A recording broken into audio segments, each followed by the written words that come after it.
Okay, welcome back. We're so happy to share with you the remaining two keys of the 4 steps to inner radiance. So the next one is called Lead with Your Heart. I think we both have a lot to say about this, but mostly Michelle. So I'd love to hear Michelle. What can you say to the people about leading with their heart? Yeah, so leading with your heart has a few key points and a few different distinctions. So the first part of leading with our heart for a New Earth leader is really getting to know your own heart and really deeply learning how to listen to your heart. And so I imagine by now, if you've made your way to this video, you've probably had some practice with that. You've probably set the intention and been listening to your heart. And what this looks like is it looks like asking your heart simple questions. Hey heart, how do you feel about this? Hey heart, what do you know about this? Hey heart, what do you need for me to know about this? Right? Because our heart is the core reservoir of divine intelligence moving through our bodies and our energy systems and establishing a really strong and aligned connection to our heart center is a key part of becoming aligned to the truth of who we are. So that I think that initial point should hopefully is repetition to you guys, and if not, I want to just honor you and really encourage you to begin to cultivate that connection, begin to listen and deeply hear what your heart has to say. But the other piece about leading with your heart is that it's not just simply like listening to the heart, that we need to have a really core understanding of the qualities of the heart, because the heart doesn't just contain pure love, divine intelligence flowing and radiating out of it, right? And John and I were just discussing this the other day. The heart also has an ego center in it, and so we must really learn the distinction to know, is what I'm getting ego, or is what I'm getting aligned to the intelligence of my heart center? And so I wanted to give some keys to support you guys in developing rapid wisdom and clarity and discernment, or to just sharpen what you're already doing but maybe you don't quite have the words for. All right, so the first quality of the heart is that it's aligned to pure love. The heart is aligned to pure love, and when we understand how love works, love wants to build things up. It doesn't want to tear things down, unless those things aren't aligned anymore or aren't good for us. But in general, the heart doesn't want to destroy things. The heart wants to preserve things. The heart wants to lead us toward goodness. The heart wants to also keep a higher picture in mind, right? So the heart's going to guide us toward a higher evolution or a higher version of things, sometimes that is really beyond our own grasp or our own view of what we're seeing for ourselves at the given moment. And the heart wants to unify people. It doesn't want to divide people. The heart doesn't fight. The heart doesn't fight with people. The heart may require you to stand up for yourself or to set boundaries, but overall, the heart is a warm and loving place. The heart, listening to your heart, should bring you into closer levels and higher levels of clarity. So you should feel mentally more clear, more coherent as you're listening to the guidance of your heart. The messages from your heart should fortify you and should help you feel supported and nourished. They shouldn't tear you down, and they should be bringing you toward heaven and earth. Is there anything else that you would want to add about just the qualities of the heart and just how we can be really have a razor sharp discernment so that we can discern what our heart is really leading us to? Okay, yeah. So the basic barometer that I would use in the beginning and that I have used in the beginning is it peaceful or not? Is it peaceful or unpeaceful? this should be really how we measure everything for a while. If it's a peaceful mind, it's a positive mind. It's taking you in the right direction. If it's unpeaceful, it doesn't matter what it's saying. It doesn't matter if it feels beneficial. If it's unpeaceful, it's taking you in the wrong direction. Okay? So this is the basic way, and these qualities will be found in our heart, right? So our heart can help us to discern this is peaceful or unpeaceful. So for example, the peaceful ones are pretty obvious, right? Love, compassion, patience, wisdom, concentration. These are all going to be peaceful states of mind. Acceptance is a peaceful mind. Whereas rejection and resistance, that's an unpeaceful mind. Guilt and shame is an unpeaceful mind, right? So we don't listen to what they have to say. We don't honor them. We don't think that they're smart and they know best. We don't listen to an unpeaceful mind. Unpeaceful minds are always going to take you in the wrong direction. They're obscuring your perception of reality. An unpeaceful mind is out of line with the truth, whereas a peaceful mind is always in line with the truth. The truth is not just peaceful, it's deeply blissful, right? And so any peaceful mind is connecting you more to the truth. Any unpeaceful mind is divorcing you from the truth, right? So those are just some basic ones. Having desire for things outside yourself, even though it might feel pleasant, is actually an unpeaceful mind. If you check, there's a disturbance to that mind. It feels agitating. Even though it feels pleasurable when you're chasing something that you want.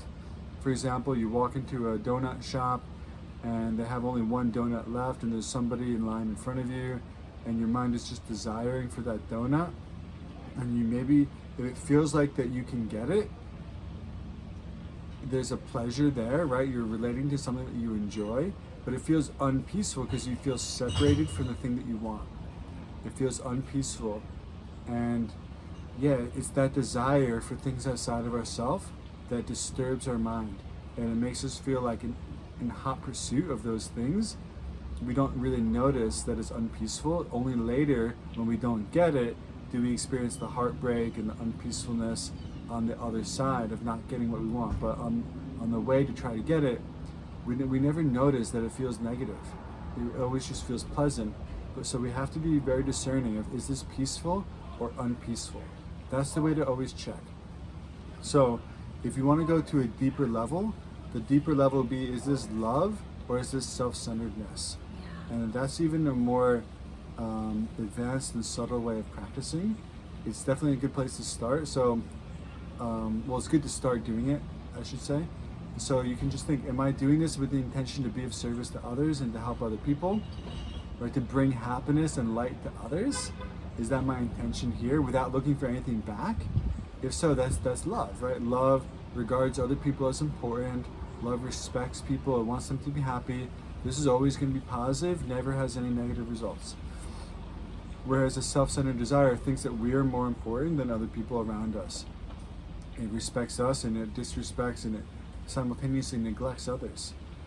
Okay, it puts our needs as more important than theirs. It makes us feel comfortable with neglecting people while serving ourselves, and this divorces us from truth, which is that we're all equally important, and it causes us to lose precious relationships in our life. So this is a more subtle way of checking. I would not really recommend it for a beginner because it's going to be too confusing, and you'll end up neglecting yourself in the process when we don't have to do that. It's important that we care for ourselves too, while regarding everyone as equally important. That's the best way to start the practice, is just think we're all equally important. So when we really want something, we regard that need to be important, right? But we're much more patient with other people's need to get what they want. When there's some pain in our life, it's so important for us to get rid of that pain. We're very patient with other people's pain. Does that make sense? We're patient with other people's pain and like how fast we can relieve it. It's because we're thinking about ourselves more than we think about others. So what we want to do is start to regard them as just as important as us, maybe even more important, but at least to start just as important as us.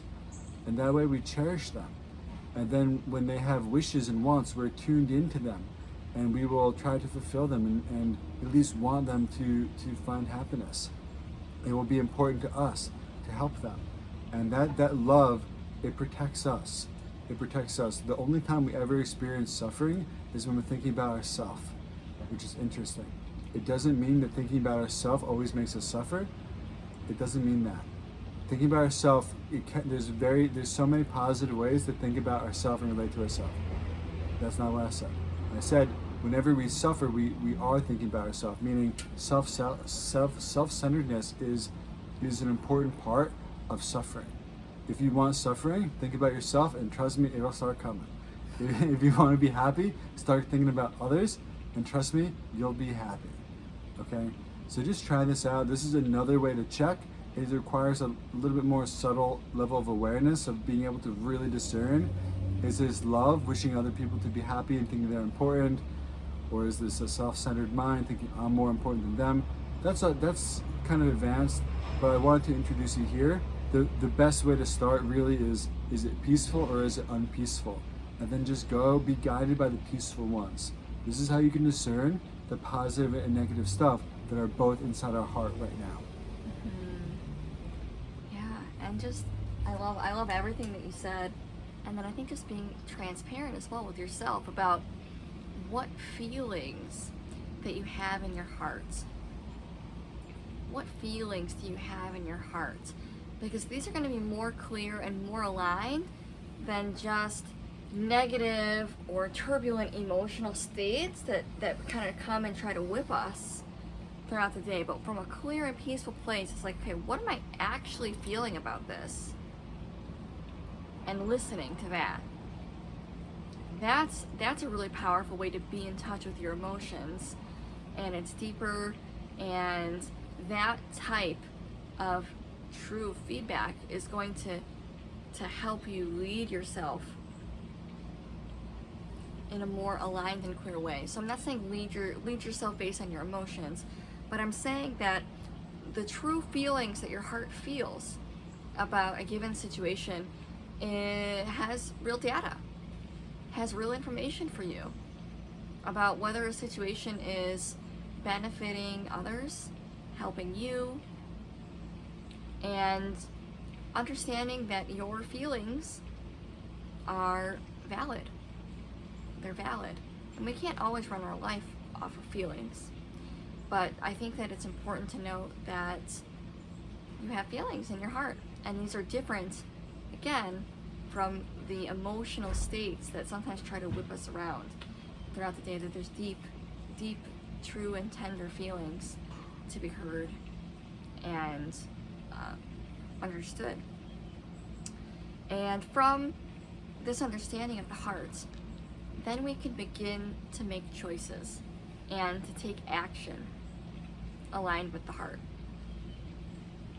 aligned with the heart center.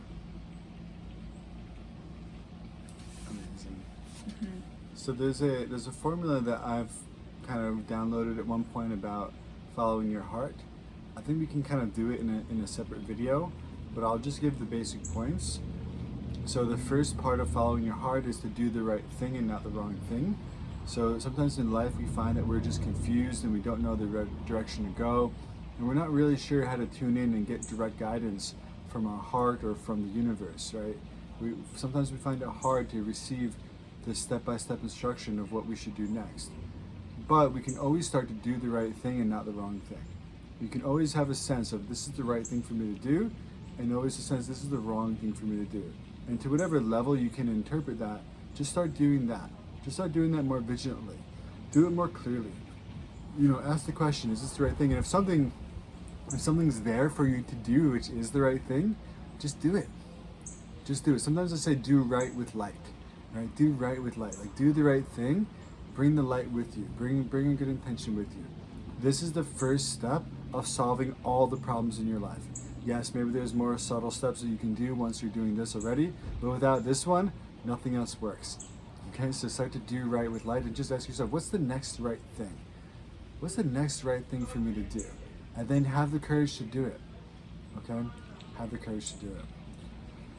Yeah, so the next part is align with your purpose. So we want to ask the question, what's my true purpose for being here? Why am I here? What's my soul's mission? What's my higher calling?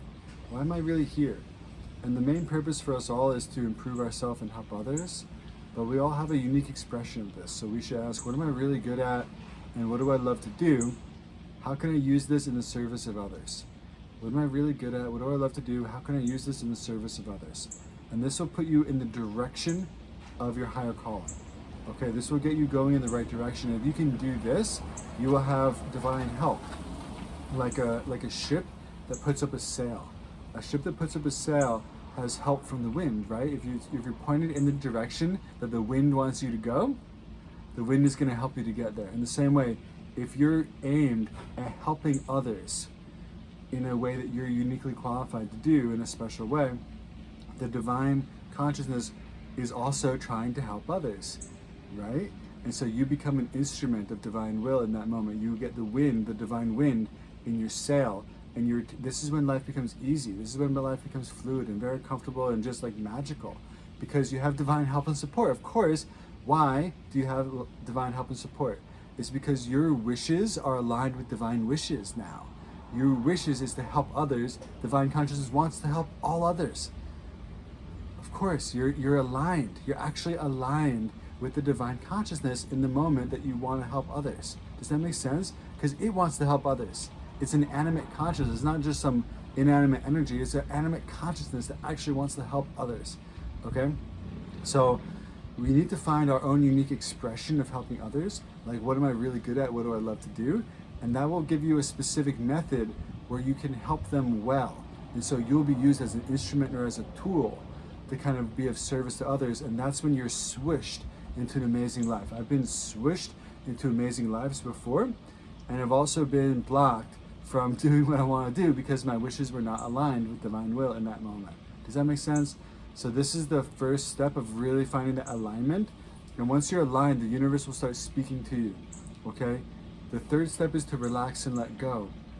Relax and let go, meaning you're probably going to realize that that even though you might align in your heart, your life is not fully pointed in the direction that the divine would have you go. You're probably in a 9-to-5 that isn't aligned for you, or in a relationship that isn't aligned for you, or maybe your lifestyle or area of living or something isn't fully aligned. Once you really align in this higher way, you're going to realize that your actual physical life is actually not pointing you in the highest direction sometimes. And so in this case, you have to start to be courageous enough to let go of all the stuff that actually isn't aligned. Okay, you're going to be tried to be pulled or swished into some higher expression of what your life could be, but you're probably hanging on to some crap that you're trying to take with you that doesn't need to come with you. They say let go or be dragged, right? This is the case where you need to let go or be dragged. Let go, let go, let go. There's this analogy or this little story of someone hanging off of a cliff on a route, I think. And there's clouds covering and they can't see anything. And then they hear God's voice and God's like, let go. And they're like, no, I don't want to let go. And God's like, let go. And they're like, I don't want to let go. And the person died of starvation hanging on to this little root. And when the ground was like 2 feet underneath him, but he couldn't see it. Okay? Yeah. This is what's happening. You're being swished. Once you align like this, you're going to be pulled into an amazing life, and you need to not hang on to all the things that are not part of that life. You need to be willing to let go of everything. Okay, and then you'll be really pulled along in this river of divine consciousness, divine love, into a life that is better than you could ever create by yourself. Yes. Way better. Because let's be honest and real with ourselves for a second. The thing that makes our life good in the first place is always divine blessing. It's always divine connection. No matter what you're doing in life, it would be stagnant, stale, mundane without divine blessing. And no matter what you're doing in life, it would be rich, amazing, fulfilling, satisfying, magical with divine blessing there, with divine consciousness there. I hope that's clear.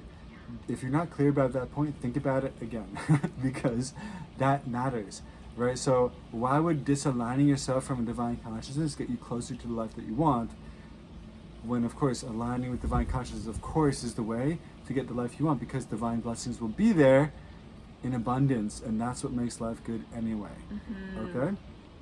It's all God. Wonderful. Yeah. So that's the third of the 4 steps. And Michelle, what's the 4th step? Yeah, the 4th step is remember who you are. And the 4th step is it's kind of multidimensional. It's multifaceted, because on the one hand, as we carve out our shadow and as we align to the truth of who we are, we remember who we are. And so we may have literal remembrances of past lives, right? And those aren't necessarily like who we are, but they may help us remember aspects of ourselves. They may help us remember things that we came here to do in this life. And we remember who we came here to be and to become, and how we came here to spread our light into the world, right? So as we kind of clear out all of the shadow, and we learn to listen to the heart, and we learn to take action, we then enter this state of remembering, right? So as we do what John said in the last point, where we listen to our heart, we listen to divine consciousness, and we follow that, what inevitably happens is that we begin to step into a life and ultimately a reality around us that matches the truth of who we are, that is a match for the truth of who we are. And this is an extremely unfamiliar feeling to most of us, because most of us grew up in homes where we did not grow up in a home that was a match to the truth of who we are. Very, very, very few of us. Even with the most loving and caring parents, very few of us grew up with a home and a childhood that was a direct aligned match to the truth of who we are. And if you're one of those people, I really honor you. It's an incredible gift that you've been given. But for most of us, most healers, most coaches have had their own transformational journey that they've gone through, and it's not against their family of origins, but that there's often a lot of healing work to do around that family of origin. And as we really begin to heal the ancestry within us, now the light of that ancestry, the light of the truth of who we are on a soul level, on a DNA level, can begin to emerge. So, for example, I remember in my own personal process, I moved through a specific clearing package around my dad, I believed. And it was in the upcoming weeks and months that I experienced a really rapid awakening and remembrance of psychic gifts, my own psychic gifts, of my own spiritual gifts, right? Gifted to me from the divine. And it was like I had the privilege of now remembering these aspects of myself because I did these other 3 steps. Because I listened. Because I took risks in my life and made moves that other people around me weren't making. And I demonstrated bravery and commitment to my heart's path. And so these things opened up for me, right? And so just understanding that as we organically follow these steps, we become who we really are. We remember who we are. And that can include not just a literal kind of remembrance of, oh, this is who I was created to be in a practical, tangible way, but it can also be a remembrance of like lineages at a DNA or soul level that we came here to remember and embody and eventually transmit and share to the people that we came here to serve. And that can include as well just is there anything that you want to say about that? About lineages, possibly? Yeah.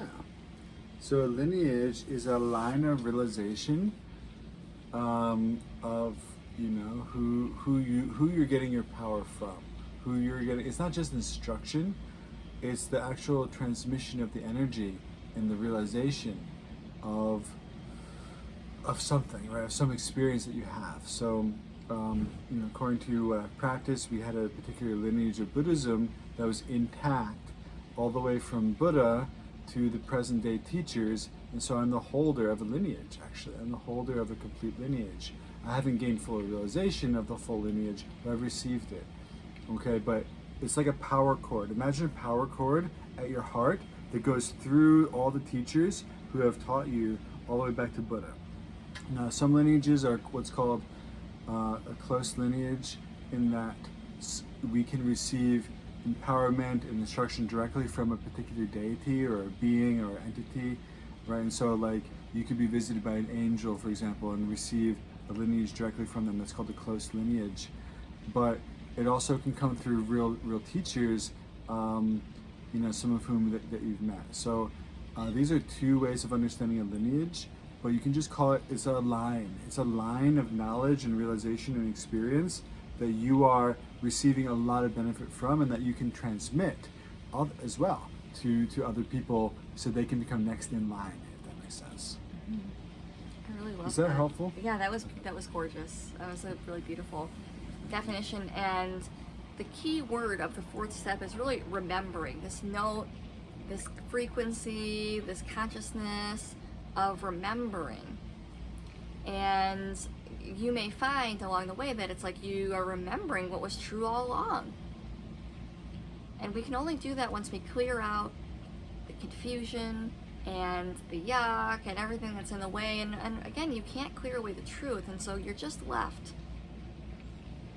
with this remembrance of the purity and the truth that's just totally natural inside of you.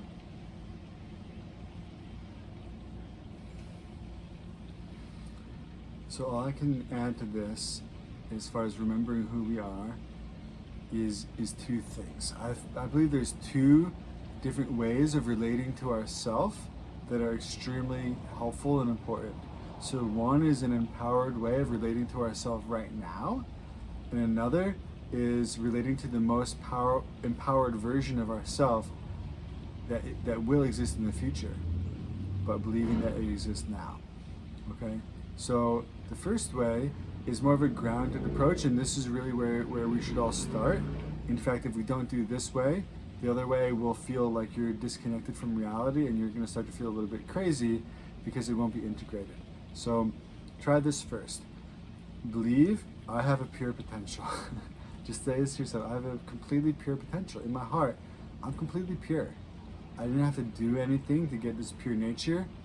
I've inherited it. It's part of my natural lineage, in a sense. I have a pure nature, which means when my mind is not disturbed, I feel peaceful automatically. Peace is the automatic natural feeling, and so is joy, actually. Joy, peace, bliss, these are part of your nature. So is love, compassion, wisdom, patience. These are all, concentration. All of these emotions you've already inherited. You have all of them already. When your mind is not disturbed or misaligned from truth, these are the only experience that you'll have, which means they are the automatic, natural, default state of your mind, right? This is who you are deep down. Okay, so you need to remember, whatever your present amount of love is your seed for limitless love. Whatever your present amount of compassion is your seed of limitless compassion, boundless compassion, right? Your seed of joy, your little bit of joy, the joy that you cultivate when you sip your coffee or when you watch a beautiful sunset or hear the words of your lover. This joy is the seed of your limitless joy, right? It's good to remember this is part of our true nature. When you have one of these emotions, don't just let it pass without recognizing it as part of your true essential nature that's just built into who you are. It's who you really are deep down, is these qualities. And through practicing a spiritual path, you will develop and ripen all these qualities to their fullest extent, and you will never have another bad quality again. That's the direction we're all going, okay? So a little bit of peace, a little bit of presence. These are the seeds of your limitless peace and presence and love, right? So please try to, on purpose, cultivate peace, presence, love, for example, and then see it as, this is my nature. I put an I, put the label I upon it. I am this pure potential. I am this pure nature of limitless love and compassion and peace and presence. Okay? So this is a very skillful practice, and you can make it a lot better. You can make it better by recognizing that you're already connected to divine consciousness. Right? So divine consciousness contains every aspect of these good qualities that you already have. And when you're tapped in to these good qualities, you are connected directly to the pervasive love, compassion, peace, patience, presence of divinity that's all pervasive all around you all the time. So right here, right now, in this very moment, you are connected to divine love, divine faith, divine presence, divine peace. You know, you can feel that connection. And by recognizing that it's there, you open the door for more of it to come in. Okay? So then the only thing you need to do to channel divinity in your life is to be able to cultivate and hold one of your own good qualities, like presence, and then recognize that you're connected directly to divine presence through that emotion. And now you're a channel. Now when you have a good intention to help people around you, you become a channel of divinity. How wonderful. And your own capacity will grow, you will transform quickly. This is the shortcut. Doing what I just mentioned is the shortcut, and that's the place to start. That's the first empowered way of relating to yourself. I should probably end there and mic I know, we drop could just go that. on. We could just go on for hours. I just want to say the second point though. From this state, practice like this, and the second way, which I won't explain now, is to relate to an empowered version of yourself that will exist in the future, meaning the fully ripened self, like the state of excellence where you've actually ripened all your good qualities, you've attained all the best realizations, you are the highest level leader with exactly the life you want. Like whatever future self is the full expression of your full potential, where you're completely one with divinity. You can imagine who that person is and think, this is me right now. I am this person now. So this practice might seem a little bit odd, and I'm not going to go into it right now because the one I just gave you is a better one to do, and it's actually more transformative right now. Okay. But just so you know, there's another way that we can do it, and we'll talk about that in a different video. Amazing. Well, it was just such a pleasure, really, to just connect with you guys and share with you guys these really special 4 steps. And we know and feel really confident in using these steps. You're going to become radiant and lit up and joyful and so authentically you that success and alignment to everything you've ever wanted is inevitable, because you're going to be who you are, and so you're going to be a vibrational match for everything that's aligned to you. And so, yeah, we're just really grateful to connect with you, and we'd love to hear how these last 2 steps are landing with you and how they're supporting you. Thank you so much for holding space for yourself during these videos, and we really appreciate working with you. Thank you so much, and looking forward to sharing more goodies with you in the future.